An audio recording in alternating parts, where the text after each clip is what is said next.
It's Sports by the Book at the South Point Studio. Here's Jeff Parles. Welcome in. Good afternoon. I'm Jeff Parles. It is Sports by the Book. Alex White is here as well. Good afternoon. Good afternoon. Wild Card weekend. I'm excited to get into this. You've had a busy week here. I have. You really have. You're on with Frank earlier in the week. You're going to be on with Frank again tomorrow on Punchlines. You're also going to be joining us on our Football Friday show as well. So it's a big week here. Yeah, it's a big football week. I don't mind doing the little extra work here and getting to talk about these games as much as I can. So we have a good show today. We will hear from our guy, Frank Nicotero, where the Frank is Nicotero. See, I finally have gotten it right. It took me 3 weeks, but I finally got what the segment's name is right. And then, of course, our usual college basketball check-in on a Thursday. Jim Root, three-man weave. We'll get Matt Cox next week, but we have Jim Root today for the second time in 3 weeks. By the way, BYU is off to an 0-2 start in the Big 12, Alex. He and I actually made a little wager, side wager, based off of BYU's Big 12 placement. So we'll discuss that maybe on the interview. Looking forward to that. So, by the way, there's already been an NBA final, but I'm stunned that Frank didn't take the petty cash and go to Paris today. The Cavs beat the Nets 111-102 to kick off the sports day with American sports teams here today. But we are going to talk about the NFL because we're 2 days away from Wild Card Weekend getting underway. And pretty bad news out of Browns camp today. Denzel Ward got injured in practice, uncertain of his status. Dustin Hopkins, their kicker's not going to be ready to go. They'll have Riley Patterson, a former Lion, as their kicker. The line has moved to 2 at some spots. Behind us is actually the market high at 2.5. So slowly but surely, the money coming in on the underdog Texans at home, Alex. Well, I already thought that the wrong team was favored in this, and we kind of talked about this off air. I think we're on the same side here. What the Browns have done with Joe Flacco, I mean, I don't want to take away from him. They've done a great job. But when you really break it down and look at who they've played, I think this is going to be a step up for them. Also, Houston's defense has been top 10. They're quietly getting better throughout the year. So I think it's going to be a great game. I think the Texans have a little bit of a playoff game under their belt. So I know CJ Stroud. I know the rookie quarterbacks have not fared well in these first playoff games, but he faced the Colts last week. It was do or die for them in that one. So I think we'll see a great showing here from the Texans. I like them in this one at home. You and I are in agreement on this game. I don't know if we're going to be in agreement much this weekend, but this just feels like where, and credit to Joe Flacco, credit to the Cleveland Browns. 11 wins in a year where 5 different guys have started a quarterback for them. And Flacco, the best one at number 4. Credit to them. But when push comes to shove here, Joe Flacco, even with all his great play, Alex, he's played in 5 games and thrown 8 interceptions. Right. At some point, logic would show, all right, that's going to somehow bite Cleveland in the behind at some point. Houston, in that game against the Texans, the one on Christmas Eve, 3 touchdowns, 2 picks. Amari Cooper went nuclear in that game. But we're at the point where Flacco's going to have a turnover game and Cleveland's not going to be able to bail him out.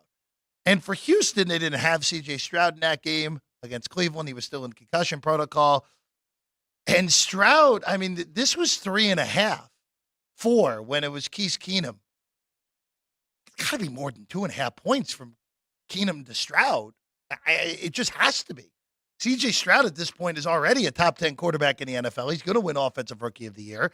I don't think the adjustment is right here. And I know there are injuries still on the Houston side. Also, Nico Collins didn't play in that first game as well.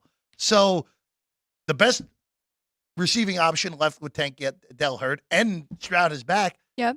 I like Houston. I like Houston outright. I think we're in the same boat here that the Texans pull the home upset here. I'm glad you brought up Flacco's interceptions, too. And only 2 of those 5 teams are actually playoff teams that he did face. And then on the flip side, C.J. Stroud only has 5 interceptions on the season. It's outstanding. I mean, you can compare him to Kyler Murray.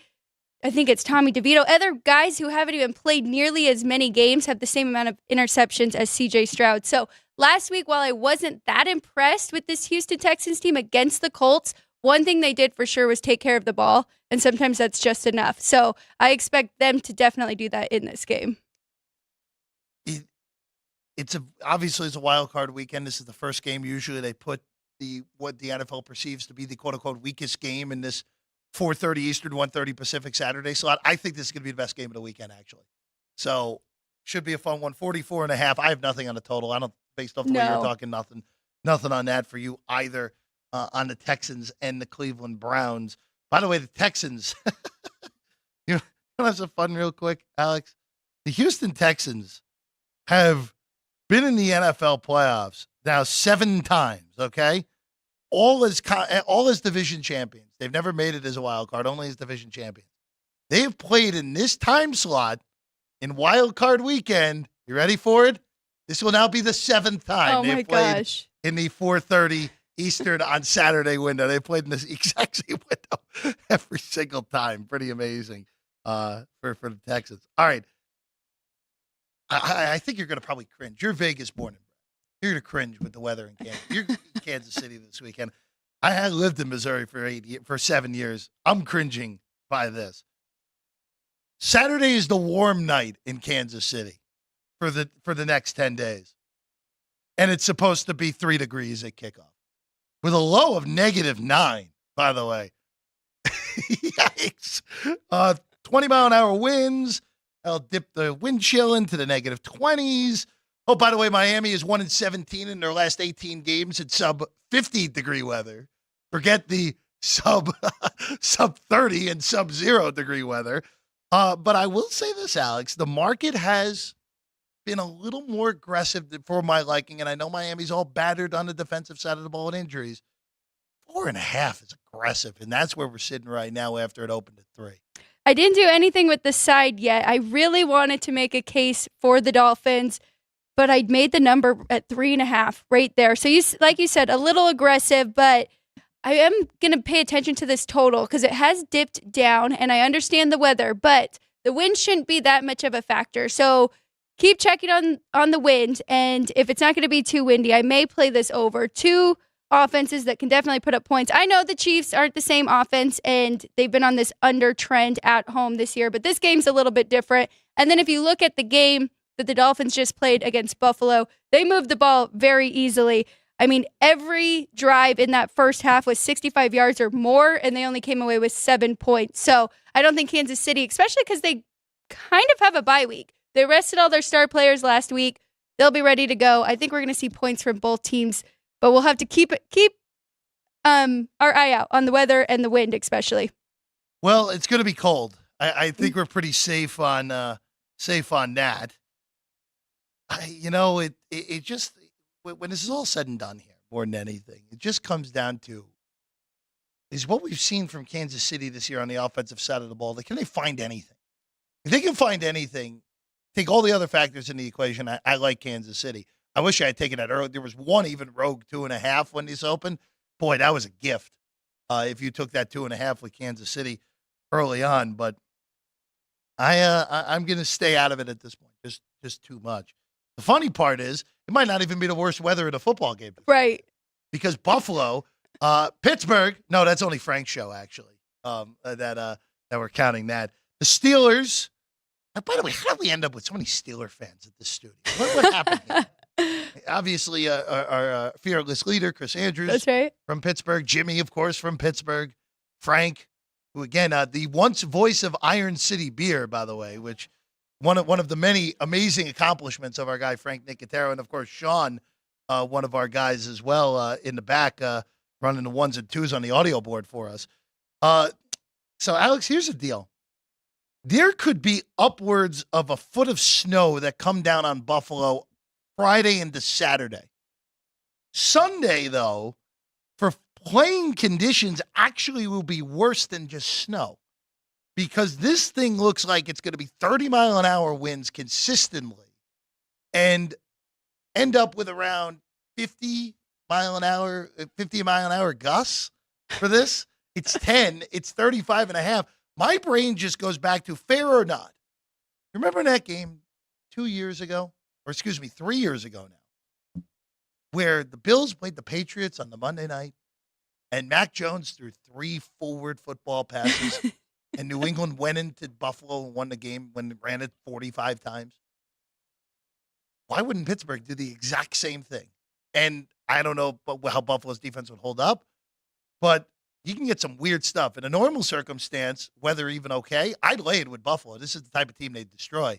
But with this weather, all bets are off. I can't do anything here. It's really tough, and we know the Steelers are going to be without TJ Watt, and he's a big part of their defense there. I haven't done anything either. I still think that total's a little high. I mean, when we were watching the Jets-Patriots game last week with similar weather, that total closed at 30.5, and that closed 28.5. 28.5, you are correct. It was 30.5 all week long, and then dropped down. So, yeah, I may look at going under this total, which sounds a little scary, but I made it 10 with the Bills here. So right on that number, I would tease one way or the other. I mean, taking the Steelers plus 16 doesn't sound too terrible, or the Bills trying to get them under that 3. I really am looking for reasons to bet the Bills in this game, actually. I really am, but with this weather, and Josh Allen has thrown an interception in all but 3 of the games they played this year. But here's the problem, though. You really get to throw the ball a lot in these conditions. And part of the reason that Buffalo has kind of turned this thing around is because they've relied more on the run game. I agree. I don't completely. think it's a coincidence that they've been better with being on the ground more. I just can't get there, because when you're dealing with this type of wind and someone winning this game 6-0, 7-6, 6-2. The Steelers are good for a safety. Well, the 8-6 going There for you 2 go. because you can't kick. I mean, you remember, Ryan would remember the game where Robbie Gould, the Bears and the Niners back in the day. Bears won the game on a return kick at the end of the first half, where Robbie Gould had a field goal that legitimately looked good, just like that, all the way to the side. Like, that's in play with 30-mile-an-hour consistent winds. So have you considered this? Last year, we had a similar situation, and it was the Buffalo Bills and the Cincinnati Bengals. Everybody talked about Buffalo being made for this weather. They were going to be fine. Cincinnati went in there, and they looked like they had been playing in the snow for the whole season. So I think that Buffalo will learn from that and be prepared for this game and come in there ready. I think there's a little bit different just of conditions compared to last year, because the one big difference, and we've mentioned this all the time, it was not as windy on that day. And look, that was, if we get Buffalo, Kansas City next week, it's kind of, we'll discuss it then. But that game last year, I was all over Cincinnati in that game, because it was just one of those, is like, wait a second, you're giving me 6 with Joe Burrow? Right. Like, how could I pass that up? And it was plus 290 on the money, like almost $3 on the money. Like, all right, sure. If you insist. And obviously that game was never competitive. Right. I mean, Cincinnati ran them out of the building that day. So it'll be fascinating to see what else happens with that weather report as we get closer on Sunday at 1 o'clock Eastern time. We'll get to the other 3 games later. Great. The 3 NFC games. Green Bay and Dallas. I know we're on the opposite side of that one, so we'll touch on that. Rams and Matthew Stafford returning to Detroit for the first time, and then the Eagles, a mess right now in Tampa. We'll get those later in the show, because coming up right now, take a quick break. But after it, our guy, Jim Root, 3-man weave, college hoops, a big-time Thursday, and maybe Jim and I will talk about a little side wager we have going now. That's next. Sports by the Book, South Point Studio. We have 11 amazing restaurants featuring a wide variety for every price range and appetite. South Point's Garden Buffet has something for everyone at unbeatable prices. All right. Or, if hunger strikes in the middle of the night, join us at Coronado Cafe. The American menu offers breakfast, lunch, or dinner 24 hours a day. Plus a Chinese kitchen for authentic Chinese Jim, dishes from 11 a.m. to 11 p.m. Real quick, what do you have? To wonton soup. It's fast and friendly service, 24/7. When you need a quick pick-me-up, you can find it at our state-of-the-art Starbucks just inside the main South Point entrance. Order ahead with the Starbucks app for easy mobile order pickups. Or enjoy your favorites in the relaxing dining area anytime, day or night. If you love Mexican food, Baja Miguel's has all of your south-of-the-border favorites. There are dozens of classics to choose from, like fajitas, ceviche, chimichangas, tacos, and more. And for spirit lovers, Baja's colorful non-smoking tequila bar is right outside.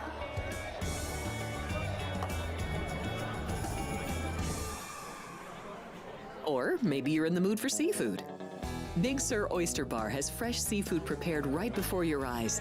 Savor freshly shucked oysters, crab legs jambalaya, shrimp and lobster. Beers on tap and a selection of fine wines are perfect to pair with your seafood favorite. Whether lunch or dinner, you'll love this fun atmosphere, located just off the casino floor.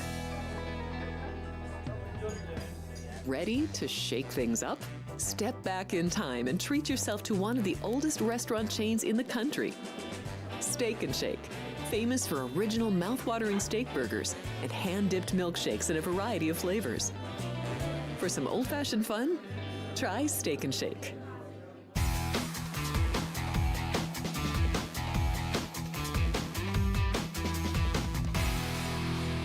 That's the back of our heads, as you see, handing in to the South Point studio, South Point Sportsbook right there. I'm Jeff Parles, Alex White alongside. We're happy to be with you as always here on Sports by the Book. And now joining us, our good friend, three-man weave, fellow Mizzou alum, most importantly, our guy Jim Root. Jim, pleasure as always. How are you today?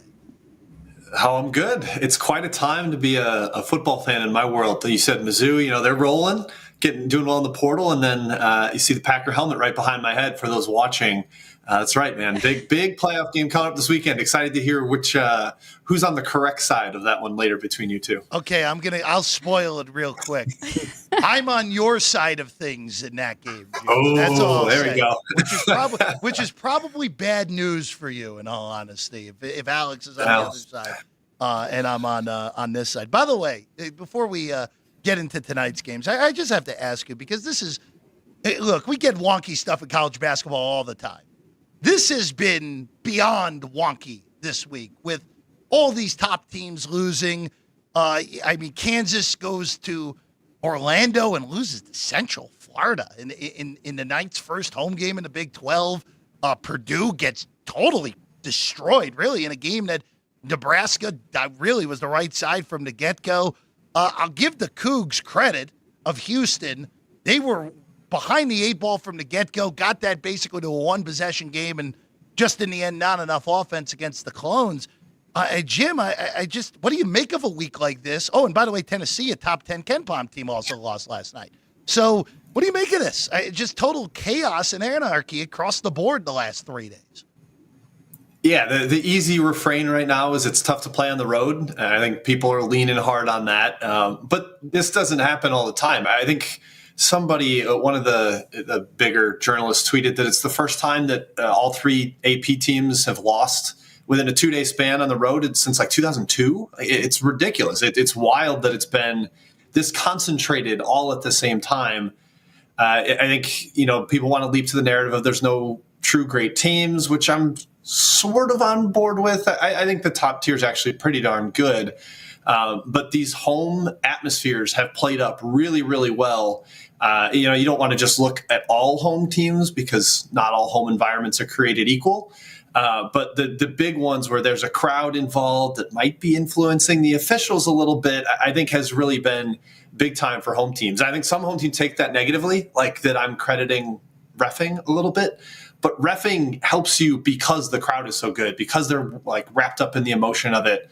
I believe that's a huge part of why these home teams, whether they're short home dogs or even some of the bigger home favorites in the big conferences, have been really, really good lately. I think there's a lot to do with it right there. It's interesting because, of course, you and I joke every once in a while with how the whistles at one certain famous venue always happen to go the way of a fictional bird. But look, it went against them yesterday. And look, I think with Kansas real quick, where we've had questions about their depth all year. And look, in a Big 12 where if Central Florida's beaten Kansas, there are no gimmies in that league this year. Just the way that it plays out, other than maybe West Virginia with how bad it's been so far. But, Jim, that league, every single night, and I texted you this the other day, every one of those games is just going to be a battle every single night out. Yeah, and especially I think early on, everybody's got the juice of, we could have a good season. Maybe somebody gets down to 0-6 to start Big 12 play, or, and maybe UCF gets down 16 and they don't have that fire to come back like they did last night. It was 35-19 in the first half. Yeah. It seemed like Kansas was going to run away with it, but there still is that kind of emotional juice going for teams. Conference play always has that restart to it, the refresh. Like, this is a new season. No matter how non-conference went, you see some teams kind of trend back up when league play starts. And I think we saw that with UCF, both getting Kansas in our building and having an awesome home environment there, and then just the fact that it's a new Big 12 atmosphere and they were able to get that W. It's going to be brutal all season. I think almost it's going to be really rare that you see big road favorites like Kansas laying a touchdown on the road. I'm probably going to take the home team almost every time in the Big 12 in that environment or in that kind of a line. So yeah, I'm with you. I think Big 12 is going to be a gauntlet, and whoever comes out of that, whether it is Kansas or Houston or more of a dark horse candidate, they're going to have earned it. We'll put it that way. Jim, great point, especially about the home court advantage. It's kind of like we're back because during COVID, they were letting few people in, and it's slowly just gotten back to being the best home court advantage. So besides that, though, would you say that this says anything about the tournament coming up and how open this really is? It might, and I think a lot of some of the teams at the very top of the sport right now, Houston, Purdue, and even Kansas, they're not anywhere near the top of any analytical rankings, but they're the top of human polls. They've just got such clear flaws that are exploitable. Purdue, maybe not quite as flawed in the sense, but Nebraska shot 60% from deep. They got a lot of open jumpers.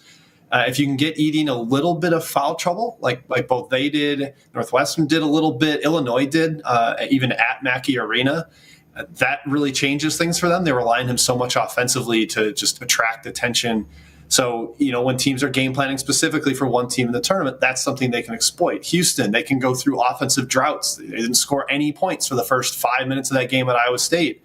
That's a game plan or a deficiency that can really be worked up by a clever opposing coach. And then Kansas, Jeff mentioned it. No depth. They're fourth and really they're fifth, and everything after that. Offensive options are somewhat non-existent. They're a great passing team, but really only Hunter Dickinson and Kevin McCullough are finishers of possessions. Adams and Harris are really better off kind of being connecting pieces. So I think all those top teams for sure have flaws. And last year we had that kind of crazy Sweet 16 day where Houston went down and number 1 overall seed Alabama went down. We could see something similar this year where maybe it's not going to be 1s and 2 seeds sprinting to the Final Four. I'll just ask you this, Jim, before we get into your plays for today. How much of this, where this wide open thing in college basketball, and I think this is going to be more the norm, more than anything, just in this new era, with NIL and the transfer portal being as free-flowing as it is, this kind of has to be the new norm, I would think, at least in college hoops. Yeah, it's made for an interesting adjustment to the preseason power rating process we do. Mm-hmm. Typically, it's like every team recruits about the same level, roughly, or not every team, but each individual program recruits at its individual level year after year. So even if you lose a bunch of starters, you're probably not going to be too far off from where you were the prior season. But now with immediately eligible transfers, teams can have wild swings from one season to the next. And I think it's also big for, like you said, kind of spreading talent across the sport. If a really good player is not playing at a top shelf institution, he's going to get in the portal. He's going to go somewhere else. He's going to play right away. And rather than sitting on the bench and becoming that emerging starter as a junior at Kentucky, maybe somebody like Johnny Juzang or Bryce Hopkins is going to leave Kentucky and go elsewhere and become a star. So I think that's helped give a little bit more equal footing to some of the higher conference teams that aren't getting the same level of recruits initially out of high school. All right, Jim, how are you feeling about our BYU side wager that we made? Just so we know, just so everyone realizes, and Alex won't be, I haven't told Alex yet. So Jim and I, in the middle of BYU losing to Cincinnati, it is kind of what spurred this more than anything. I went a little aggressive and said, they might be a bottom third Big 12 team. And then Jim called me out on it, as one does when they're a smart person. So Jim and I now have have a little side wager where the winner will get some cash out of it. If BYU finishes bottom 5 in the league, I get paid. If they finish in 7th through 9th, no one gets paid. Okay. And if BYU finishes in the top 6, Jim gets paid. Now the fun part of this could be what happens when BYU ends up in like a 7-way tie for 6th, and somehow the tiebreakers spit out that they finished 6th. That's what I'm fully prepared for, by the way, Jim. I almost texted you. I was going to say we'll just go by Big 12 tournament seeding. I will accept all tiebreakers, and I think in a way that favors you because it can only move them down. They can't quite move past teams with the tiebreaker. So, I'll give that to you. I'd say I'm a little bit nervous. I actually thought they played really well at Baylor. Didn't get the job done. I'll start feeling really panicky if they don't go win at UCF this weekend. UCF coming off that massive emotional high, knocking off Kansas. BYU 0-2 in the league. They're going to be about a 5-point favorite on the road. I think KenPom's got it 7. I would estimate that's a little lower than that once the official lines get sorted out. But yeah, if they start 0-3 with one of those losses to a team that should be below them, I'm gonna start being real worried, Jeff. Yeah, it's just one of those where I'm very happy you agreed to the middle tier being no payout because I thought that was the fairest way to do it because the way this breaks down, you and I both know, Jim, BYU is probably finishing 8th. That's probably what's going to happen. Yeah, and, hey, that works. I'll shake your hand and we'll just nod about it. Yeah, we'll see it. We'll see it at Planet Hollywood Restaurant the week of March Madness. That's what we'll do then. Perfect. Go ahead, Alex. Yeah, let's jump into tonight's slate. You've got a couple plays you like, starting with Southern Miss at Louisiana Monroe. Southern Miss is a 5-point favorite here at South Point, total 141.5. What do you like in this one? Yeah, I'm wearing a Southern Miss shirt right now, but that is not totally indicative of what I want to bet here. I'm actually going with the total, and I'm a little bit against the market here. I'm taking the over 141.5, and most of this handicap comes down to Andre Curbelo being in the lineup for Southern Miss. They played a ton faster with him. I believe every game since he has gotten in the lineup has gone over. So I was surprised to see this tick down a point in the market. I mean, Monroe is certainly a half-court team, so perhaps they think the home team will influence tempo more than the road team here with Curbelo. But he is such a grab-it-and-go type player. If he gets a defensive rebound, he's going to push. He wants to get them in transition, and he's a better offensive player than defensive player, or at least defensively, he's a high-risk, high-reward. He'll gamble for steals, so you might get layups off that. On either end. So I think there's going to be points. I think Southern Miss influences the pace to get it going, and I like the over there, 141.5. Well, this is college team number 4 or 3 for Curbelo now? 3, right? Yeah, it's 3, but I wouldn't be shocked if there's a 4. And he got suspended from the Puerto Rican team this offseason, so he finds his way into trouble anywhere. Yeah, it probably will be a 4th one when it's all said and done. Now, let's go to the Big Ten. Boy, what a mess this has turned into with Michigan. A bunch of talent. Really, that St. John's result kind of fooled us into thinking this was going to be a better team than we thought. Now suspensions now with this team as well. We haven't seen Juwan Howard in a little bit. Also, Michigan is a 6-point dog on the road in College Park tonight against the Terps. Yeah, I'm going to lay it with Maryland. It probably is just the easy bet, just looking at it. And I was maybe surprised it didn't get bet up a little bit higher here. But yeah, no Doug McDaniel for Michigan is massive. They don't really have a backup point guard. Jalen Llewellyn is still coming back from a torn ACL last year and is not fully healthy. Sometimes he plays a little bit. Sometimes he doesn't play at all. With him not available on the road, I just don't know that they're going to have the firepower to cover on the road. And like Maryland's been bad themselves. You could argue they've been almost as disappointing as Michigan, but they've got a terrific home floor. I think coming back home 0-2 in the Big Ten, or at least they've lost a couple games lately. I feel decently comfortable with them taking on a Michigan team that has its own issues off the floor and then on the floor again. No McDaniel to set teams up or set teammates up. I'll take the Terps there at home, despite the fact that they haven't been very prolific offensively this year. Staying right there in the Big Ten, Michigan State at Illinois. Illinois 3-point favorite, 3.5. Around the market, 149.5. Anything in this one? Yeah, love it if you can hunt out that 3.5. I'll take the road dog there, Michigan State. I know Illinois has been really rock solid, even without Terrence Shannon so far. They competed, at least got it down close late at Purdue. But Michigan State, I kind of like them after the rant that Tom Izzo went on. I think he's going to have his guys' attention. Their defense was pitiful here in Chicago, just could not guard Northwestern whatsoever. And I'm guessing Izzo has made them very physical practices since then. So I think the defense will be a lot better there on the road at Illinois. Terrence Shannon, another guy that, like I said, he gets them going in transition. One of the best up-tempo players in the country, downhill on that left hand. Jeff, we saw it against our alma mater, Mizzou, in the bragging rights game in St. Louis. So that's one little element you take out of there, coupled with, I think, Michigan State, a hair undervalued, kind of a buy low spot after getting smashed at Northwestern. I think they perform much better on the road here. And maybe even if they don't win, I love having that 3 points to sneak inside a cover late against an Illinois team, again, without its star player. Jim, I just want to bring up a ranked team that is really just been struggling since their big win here in Vegas against Arizona, and that's the Owls of Florida Atlantic, who have lost 2 out of the first 3 in American play, and one of them was, the Florida Gulf Coast is not an American game, but still a game they shouldn't be losing. They lose to Charlotte with a late foul, giving the Niners the win in that game. Now they go on the road in New Orleans to take on Tulane, who, I don't know how good Tulane is, but they are a whole boatload of fun, and they're going to want to play fast in this game. I'm a little bit concerned about the Owls tonight, even though it does feel like, all right, this should be a bounce-back spot even on the road.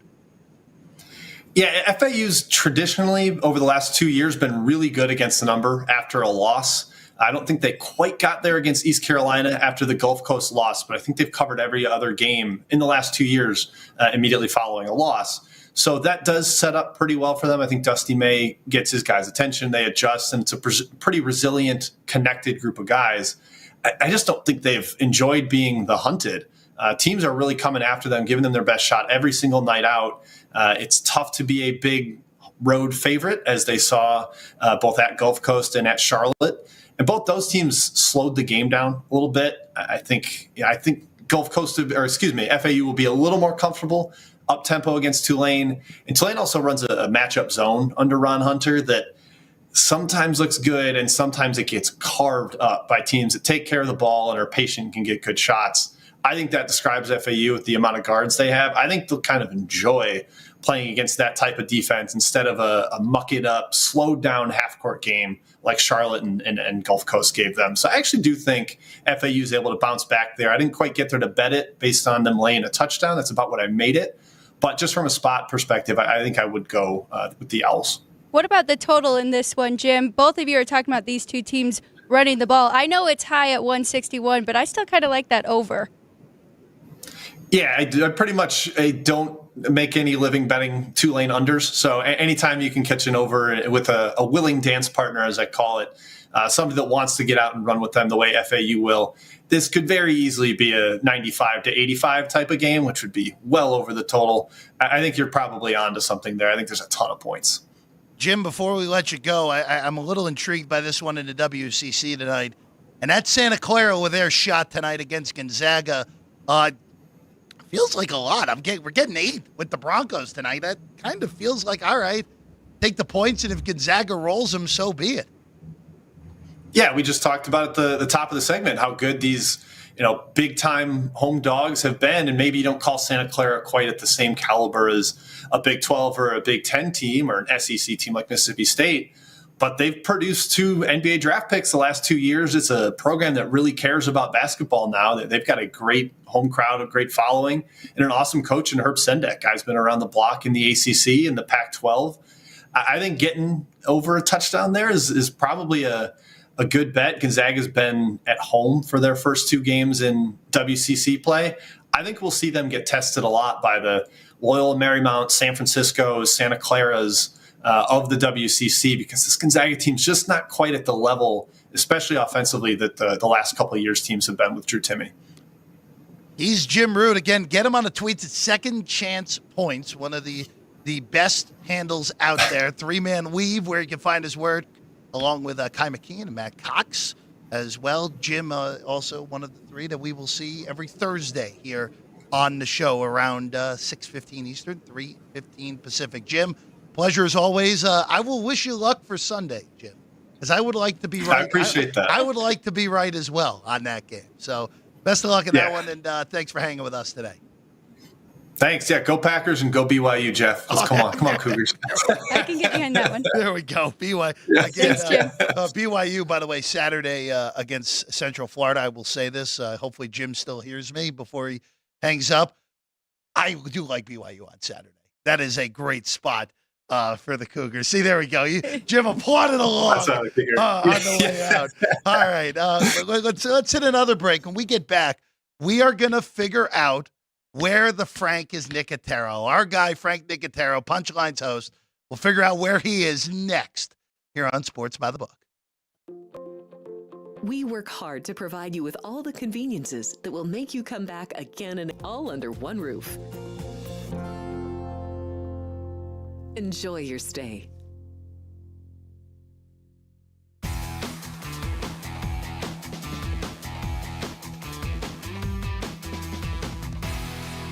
Welcome back in at Sports by the Book here at the South Point studio. Big thanks to our guy Jim Root for hopping on today. Again, I knew you'd like our BYU. I love it. And it not even a doubt that BYU is going to finish either 7th or 8th now in the conference, and no one's going to get anything. I feel fairly confident on that. I'm still waiting for them to prove you wrong though, so I gotta root for Jim for them to be in top 6 here. I think I'm like defender of the West Coast teams. Rooting against the co-host is not a good thing. That's true. That is very true. I'm sorry, Jeff. It's okay. I kid on that one. Let's before we really have some Matrix-like stuff with our guy Frank Nicotero, we have to figure out where the Frank Nicotero is today. So let's. Thanks, Ryan. Thanks. Where the Frank is Nicotero? Run the clip.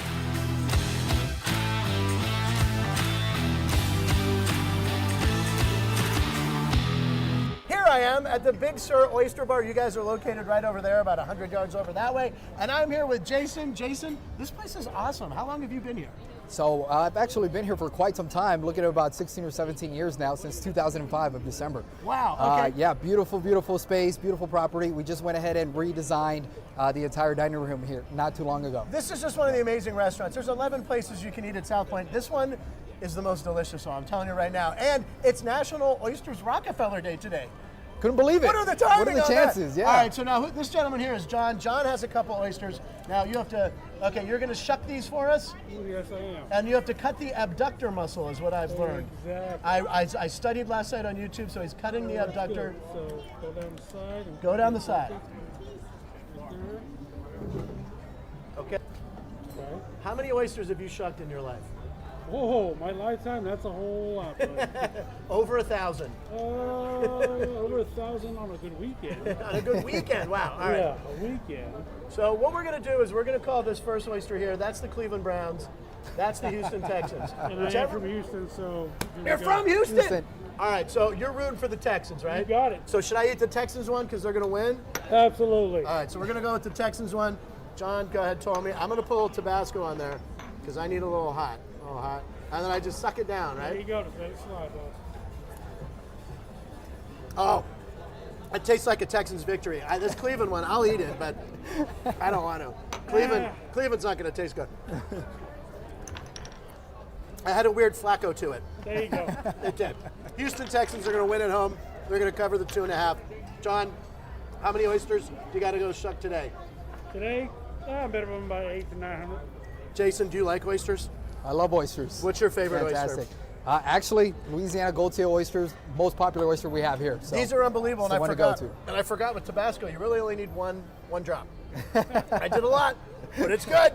Woo! All right, Texans are going to win. The oysters say so. And John, a Texan fan. Jason, people can come out here 7 days a week, right? Yes, we are open from 11 a.m. to 1 a.m. That's going to be 7 days a week, and we also have half price on these oysters from 11 a.m. to 4 p.m. What 7 the days shuck? a week. Are you serious? That's right. He is shucking serious, ladies and gentlemen. All right, I can't believe this. I'm going to get the shuck out of here. Back to you guys. Woo, that was hot.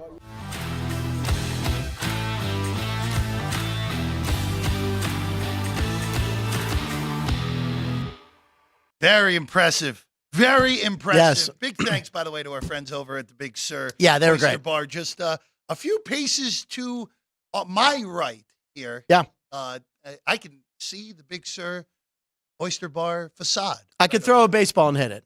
Could you? Wow. Probably. Hold on a second. Well, first off, for anyone, by the way, that is Frank Nicotero, who Hey, everybody. amazingly has made it back Yeah. already from the Oyster Bar. It's in very about quick. 5 seconds. Yep, very quick, and I Very speedy. changed. And It's changed like my shirt. Dash from The Incredibles. Yes, I am. But I will ask you this because we brought up this in our meeting a few weeks ago that we would go all over the property and figure out where the Frank is Nicotero or whatever I said leading into that. But we knew that you're not the biggest of Oyster fan, but you, I'm not. my friend, Anything for the show. you Yes. did a great job. I did. And it was obvious, even watching the video, Yes. that you put way too much Tabasco on. For TV, you always want to overdo things, right? You want to make sure it can be visual and be seen.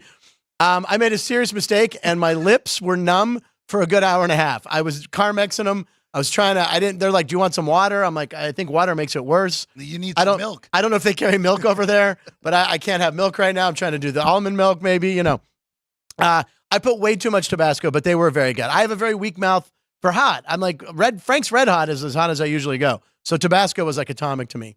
But it was good. They were good, and the Houston one tasted better, so I'm taking the Texans. I like it. What they said they have happy hour over there. They do. It's like half-price oysters from 11 to 4. I believe 11 a.m. to 4 p.m. Yeah. Yep, So there's always a line over there, man, and they're great. Jason, the manager, and the guy who was shucking them, he said he's done well over $1 million in his lifetime. Oh, my God. I know. It's crazy. But you cut the abductor muscle. That was what I learned from YouTube. They didn't want me. Well, I don't know if that was an Ann call, Ann, our director. I would imagine that was an Ann. Yeah, Ann call. didn't want me And to it have was a smart, knife. and it was smart to not give you a knife. Didn't want me to have a knife, but did insist on several shuck jokes. So I got those in. So we did everything we wanted to. You did very well. Yeah. And again, we don't have enough petty cash to cover an ER. Yeah, where is the petty? I keep looking for the petty cash. They'll let me know eventually to get reimbursed for whatever. I got those gratis though. They hooked us up with the 2 oysters. I will tell you, I big fan. They make really good food over there as well. And not just obviously just the high quality oysters, hot dishes as well. Yeah. Get some crab legs, get some shrimp. Ooh, I gotta try that.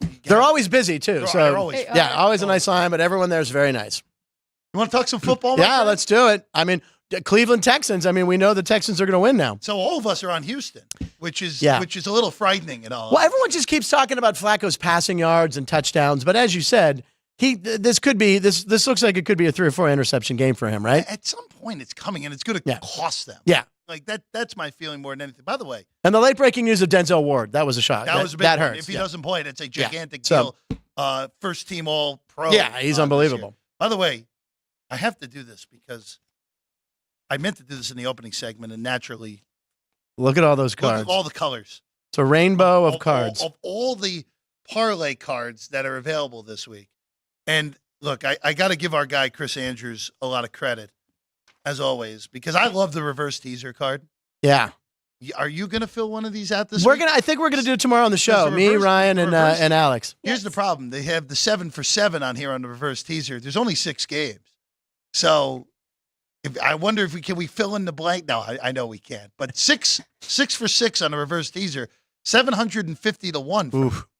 That means your $2. If you make a $2 bet, that's a lot of coin. $1,500. That's a good If bet. you make a $20 bet, you'll be rolling in cash. For I the don't rest show of up the for week. work on No, Monday. I think Yeah. we would all take the day off and all that. There's your petty cash. Yeah, in there all you go. honesty. It's my Pop-Tart money. So, where are the Pop-Tarts? Pop-Tarts are over there. Sean just ate one. He had he's like, oh, blueberry are pretty good. I'm like, that's $1.50. No. So by the way, Monday, Sunday special, Monday, Sunday night special available. Ties win teaser special. You can get 8 points with the Texans on this. Very good. We're putting that on the card. You can do the ties win, which was my personal favorite, getting a full 3 with Houston on here. And if the game lands 3 and your other bets on there win, they have to pay you out. The ties win super teaser. I usually don't like this card. Now that's 8 points spread around over. You get 8 points on 3 different games. Yeah, I don't really love this card because I inevitably end up losing whatever I put on here. Just it doesn't matter. But by the way, Chris Andrews also told me he's kind of the inventor of that one. Yeah, yeah. He did a good job of it because and the exact. What about this? Well, we'll get the exactas in a second. Yeah. Sorry. And then that was crazy when he said that he invented it. That's the very half cool. point card, which is always a fun one. By the way, 2.5 on the point card, so you're better off on the pink card this week if you want the Texans involved at all. Yeah, Pink, so pink, people pink. need to watch your show tomorrow. 12 punchlines. We're gonna Our show, you will be there. Yes, I will be there as a co-host, but we're gonna pick 6 and fill out that pink card, right, Ryan? We're going to do it. No parlay. We're going to do the whatever acronym we come up for that. Yeah, That's it's right. going to be fun. It's still the parlay. Yeah, it's still the parlay. It's just a little different version of it. But yeah, I'm excited about that. And Ryan and I already talked. We're okay. We know we're taking the Steelers plus 16. Yeah, well, I mean, 16 points. Come on, it's good. They're going to run the ball, run. Bad weather. Najee Harris has been running like a crazy person out there. So I if we lose, I won't be shocked if the Steelers lose, but they're not going to lose by that many points. I even like the 10. Jeff doesn't hate it. Famous last words, though. Yes. Oh, of course. Last week I can't lose with the Eagles, just a win on a triple T. So I will tell you that it's like we said in the open of this. That game with Pittsburgh is just so hard for me to cap because of the wind. Yeah. If we end up with consistent 30-mile-an-hour winds, we can end up with some weird result. Even though we know T.J. Watt's not going to play, Steelers 1-10 outright all time without Watt. So right, but Minka Fitzpatrick's back, so that's a big help. that does help. He's a ball hawk, and we know what Josh Allen likes to do in any game of the year, and that's throw interceptions, which is the prop I will take, I'm sure. By the way, our guy Joey B, who loves the show. He's a by the super way. fan of both shows. Yes, He loves a super everybody. fan indeed. Yeah. 18.5 oysters in an hour for you, he asked. No chance, right? Me eat 18 and a half? No chance, right? No, take the under. For the first time ever, you're going to hear the words come out of my mouth. Take the under. 18 and a half. Look, 2 is good. And then they're like, oh, you forgot to put horseradish on. I'm like, no, I purposely did that. I can't do horseradish. I would be less offended by the horseradish than I would the Tabasco. Horseradish. You know, when I was a kid, Arby's, the chain, they had the horsey sauce, right? And you'd squeeze it on there. And when I was a kid, I didn't know what it was. And I put it on an Arby's sandwich. I took a big bite. I just started crying out of pain, and I was young, and I was stupid. But I've had an aversion since. You're a well-traveled man. Yeah. Have you ever been to St. Elmo's in Indianapolis, the famous steakhouse? No, I have not. I've played Indianapolis, Broad Ripple. So one of the great steaks and such. Okay. But one of their signatures, as of course, because when you think Indianapolis, you think shrimp cocktail, Frank. Okay. It's the first thing you think of when you think of Indiana. But they have the most ferocious horseradish-based cocktail sauce ever. I would try that because I do like cocktail sauce. First off, it's delicious. But all I will say is, if you go there with a cold, the cold will not exist anymore after your nose is opened up from the amount of horseradish. I'm going to take the South Point Jet. Do we have the South Point Jet? Can I take that? Because I'll go to Indy right now. Give me some petty cash, South Point Jet. I'm heading to Indy. Yeah, no, at some point you might have to try it, but it's a horseradish cocktail sauce. Maybe I'll order a bottle and I'll give it to you. That'll be a gift. That sounds good. I do like cocktail sauce. Okay. All right. Let's go to the NFC games. Yeah. Alex, Green Bay's now down to 7. Dallas favored by 7, was as high as 8. Total's now 50.5. You're just happy with this line move. You're just going to wait this thing out, see if you can get a 6.5 now. Absolutely. Yes. I love Dallas here. I mean, I've been on Dallas at home all season long, and I just think what the Packers have done down the stretch, especially defensively, has not been impressive at all. They lost 24-22 to Tommy DeVito, and he completed 81% of his passes, had a total of 229 yards in that one. Baker Mayfield had his best game of the season, 79% pass completion, 4 touchdowns, no interceptions, and then they made Bryce Young look very good. Of course, their last 2, they did win, which Minnesota had pretty much given up by that point, and we had Jaron Hall start that game, and then Justin Fields and the Bears didn't have much to play for last week either. So their last 5 games, defensively, not impressed. I think they're going to be up against it here with the Cowboys and this offense, especially what we've seen them do at home. 40 points. That's the median. 40 points at home this year. Chris will be proud. Do you have a side on this one? Well, I already know what Jeff is going to say. I know what Jeff likes. He likes the Packers to win outright on this game. He really does. I know. So you want to talk about opposites here. You really do, because he mentioned it on Punchlines today. And are you looking at the plus 280? Is that what you're thinking, taking the money line or the points? So I already have 7.5. I already took 7.5. Oh, you got the hook. I missed the 8. I still think it's probably fine. Even though you could have had $3. I understand. Yes, you want to get the best of it. This screams Mike McCarthy screws the game up. I was going to ask you that. Is it That's Mike what McCarthy? this screams to me. And we talked about this on your show earlier today with my obnoxious jacket that we had earlier. I loved it. But this is the firing of Pete Carroll or just the mutual Dismissal, whatever you want to call it in is. Seattle. Dan Quinn is, to me, pretty clearly the guy that Seattle goes after. And it kind of puts the screws to Jerry Jones of, all right, well, Quinn has been on my staff now for a few years. He's clear. I think Dan Quinn is a better head coach than Mike McCarthy is. I understand it's harder to go defense first head coach in this era of the NFL, but Quinn should have won a Super Bowl. Well, McCarthy did win a Super Bowl. Well, yes, he did. He also had Aaron Rodgers. Yeah, well, that's true. It was also probably the worst team that made the playoffs in Green Bay. They barely beat the Steelers. Yeah, I have a hard time even talking about that seed game. that won that. Jordy Nelson hurt us bad that game. Greg Jennings and Jordy Nelson. Jordy Nelson. God. Anyway. James Starks No. for Green Bay. But Green Bay's defense concerns me. Could Dallas score 35, 38 points and win the game 38-31? Yes. They're more than capable of doing that, which would actually mean your favorite word, over, in this game with relative ease. But I just have a weird feeling on this. Now, could Dallas go in there and smack them? Yeah, of course they could. They've been the best team in the NFL at home this year by a wide margin, the only team to go undefeated all year long at home. And they're more than capable of winning the 2 home games and then going to San Francisco and getting crushed in the NFC title game. Now, if Green Bay wins, though, wouldn't it be ironic that Green Bay is the team that might cost Mike McCarthy his job, his former team that he won a Super Bowl with? Yeah, I mean, it's in play. 100% in play. I don't know on that game. The NFL's not scripted, Frank. You It can't is just not. I bet know. off of that. Even though they pulled those ads that were running earlier in the year, Ryan pointed out. When I looked at the game, I thought Dallas at first because of the home field. I would be on Alex's team there. But then I think about Thanksgiving. Yeah.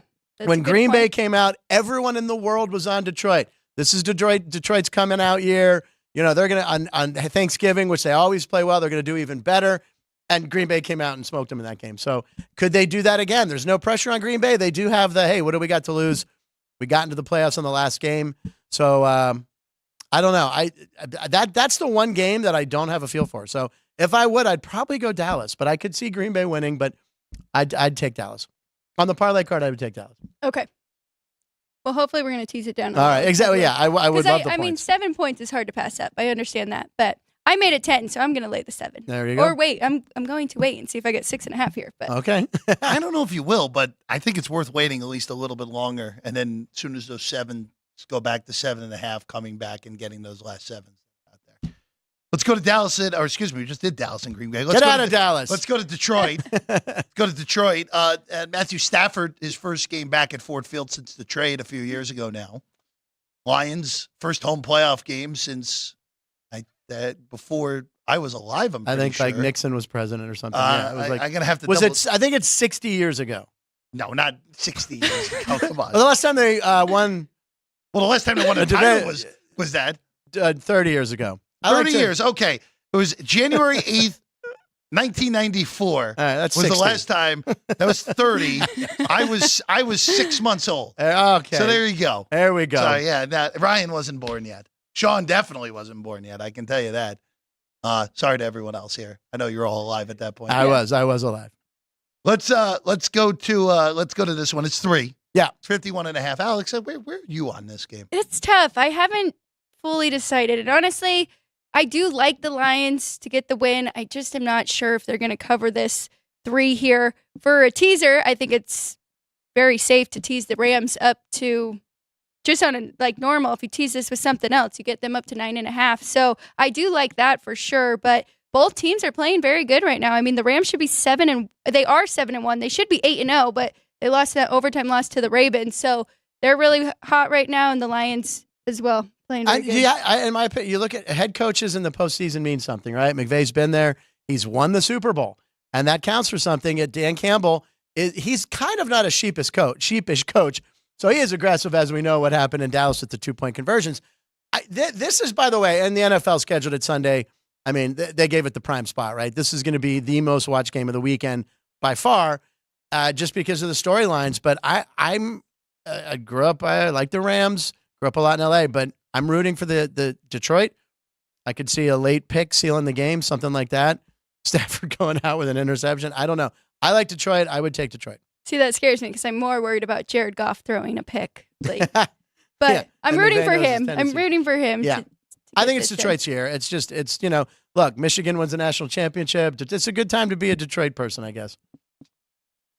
I like the Rams. Do you? Now, the problem is I really do feel like that everyone, like a lot of the public, is going to back LA in this game.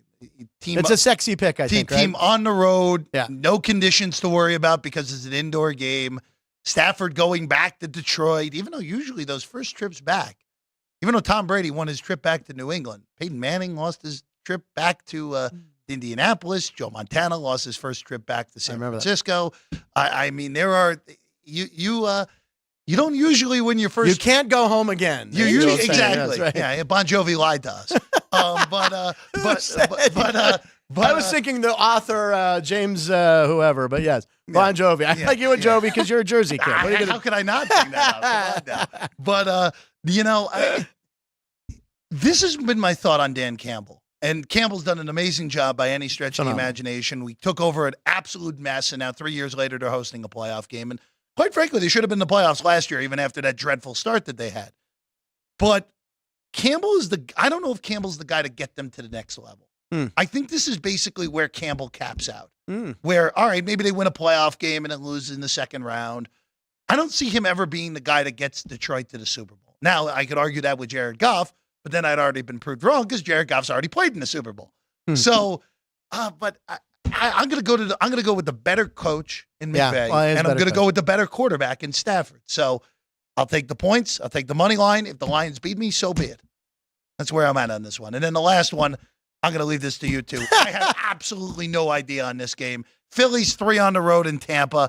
I mean, Alex, the Eagles, if in all honesty, the way the Eagles have played the last month, the only team I would have any confidence saying, you know what, Philadelphia is going to beat them this week would be Carolina. Right. If they played them in the NFL. Other than that, I'd have no confidence in them beating a single team in the league. I took them against the Giants, for God's sakes. I hate to bring it up to you. Yeah. I bet the Giants 6 different times. Oh my God! Good Yes, yes. I got the better. That's why you're. That's why I don't know what the heck to do with this game. Why? You've liked almost every dog this weekend, but you don't like the Bucks plus a home 3? dog. When I watched the Bucks last week, Throw if they out were that playing, game. If they were playing any other team in the NFL, they lose last week. Let's throw out that game. Okay, they didn't show up in their last game against Carolina. I think the Bucks find a way. I think they get it done here. You're taking the upset. I'm taking the upset. Oh, okay. Absolutely. But is it an upset? I mean, they're an underdog, Frank. They're plus 3 at home. Yeah, Yes, that's right. yes. Okay, but are they though at home? Okay, Yes. yeah, you're right. I get my terminology, man. What happens is the oysters. It's affecting me and my the Tabasco or tobacco. I don't smoke. We don't know. I don't smoke. I swear to God, I vape. No, I don't. I don't do any of that. I really don't, Mom. Tampa Bay. Kevin Belenkoff, who's on the show, likes Crunch Time. He likes Tampa Bay. That's his strongest play of the week. Plus the points? Yeah. Okay. Sprinkle a likes little Tampa money Bay. line, maybe. Yeah. I threw that out there, but I am. I really do want to bet Tampa. Yeah. Because it just feels like Sirianni has lost that locker room so I badly. agree. Yeah. That this is a march to the end. And the fact that if Philadelphia loses this game and goes out after having the 1 seed within the grasp at the beginning of December to, hey, we just had to beat Arizona and the Giants and we would have gotten the 2 seed to, whoa, we lost to Baker Mayfield and the team we beat by 3 touchdowns earlier in the year in the playoffs. I never thought Sirianni could actually get canned. Yeah. But if they lose on Monday, Sirianni, I think, they have a decision. Pete Carroll, Mike Vrabel. Wow. Bill Belichick. Yeah, right. Yeah. Well, it won't be Nick Saban. By the way, we didn't talk about this on your show at all today. Who's getting the Alabama job? Do you have any idea? No, I don't. I have no clue because the guy who I thought was going to get it was Lanning, and Lanning out this morning puts out the video. He's not going anywhere. Yeah, no clue. And then someone mentioned Kirby Smart the other day, and I'm going, Kirby Smart? No chance. I know. He's a Georgia alum on top of it. I don't know why because he was an assistant under. Yeah, no, I get it. But Kirby. He's not going anywhere. There was a rumor that Kirby might go to the Falcons, which I actually think would be stupider than going to Alabama if I were Kirby. Could Georgia beat the Falcons? You never know, right? They might have. Oh, I'm sure Chris would love to answer that question at some point. I Alabama job, no clue, man. I mean, I think no one's even really studied that. I don't think anyone really did a lot of research because they're like, he's not going anywhere. He's not retired. Well, there were some rumblings about a month ago, and everyone Really? kind of Yeah. just discounted it as like, oh, there's no way unless if they win the title. And Well, then, that was the whole thing. Yeah. Yeah. If they win this year, then he's going to retire, right? But yeah, it's the most like these NFL jobs that are open with all these Right. big names are out there are fascinating. But again, the other thing with Saban, though, it expands to 12 teams. He's going to be in there. He'll be in the top 12 every year as Well, long I as he mean, wants to be like, there. He here- could have had another run in him for sure. Here's the problem with the guy who comes after Nick Saban. And I was talking with a good friend of mine who hosts radio in St. Louis. He's like, I don't want this job. Yeah. Even though it's Alabama, like Nick Saban had only lost 3 games one time. Wow. One time since 2008. They haven't finished outside the top 10 since 2008. Yeah. It's So if the you numbers just have are your insane. boilerplate 9-3 and ranked 14th in the country, that's the walls are caving in on your program True. problem. Yeah, it's Like, it's high pressure job. It's a disaster Yeah. to take that job if you're a guy like even like if Dabo left Clemson, I think it'd be a disaster at Alabama personally. But we'll see. All right, before we go, Alex, you have anything on any of the stuff going tonight? Hockey, NBA? no, my 2 hockey both moved. So, Nothing on the current numbers. I really like the Cavaliers and Brooklyn Nets game. okay. Over. I don't know what the We're over not doing under this. is. We're not doing this. Wait, what? We're not doing this, Frank. We're not doing this. It already happened today. Oh. 1 under. Thank you. God, Sean, I was looking for something, but no. Yeah. Game 1 under. Cavs win big in France. Santa Clara. I feel like I say this every Thursday, but Santa Clara. We'll take the points with Santa Okay. Clara tonight. You said against that last Gonzaga. week too, I I believe. did. They did. They Yeah. covered. They covered. They got Yep. there last week. They ended up winning as an underdog actually in that game. And I also at a venue that you probably like the name of here, Frank. At Jenny Craig Pavilion Yeah. in Yep. San Diego. Yep. I like the Toreros of USD plus the points against San Francisco tonight. Okay. So we're taking a pair of California underdogs in the WCC, as was intended on January the 11th, 2024. I do Because like it's a Santa waxing Clara, moon too. or a waning moon today. I No, don't we're know. not Is doing it- that. I'm Oh. not doing that. That's Ryan's stat. I can't jump on his toes for that. Do you want to remind everyone Jim's plays? I did actually take that over for the FAU and Tulane game as So well. Alex just took FAU over. That game is about to be underway. Southern Miss. I just want to make sure that Southern Miss hasn't started yet. They have not. So over 141.5 on Southern Miss and Louisiana Monroe for Jim Root. Then +3, good to +3 on Michigan State tonight against Illinois. And then lay the 6 with the Terrapins of Maryland against Michigan. That was where Jim Root's plays today. Very good. Love it. All right. That's all the time we have. Frank, thank you. Alex, thank you. John, Ryan, Ann, I don't know where Jerry went, but thank all 4 of you here today. I'm Jeff Parles. We'll see you again tomorrow, Football Friday. Myself, Vinny Magliulo, Chris Andrews, and maybe a little bit of Alex White tomorrow at 2 o'clock Pacific time here on Sports by the Book.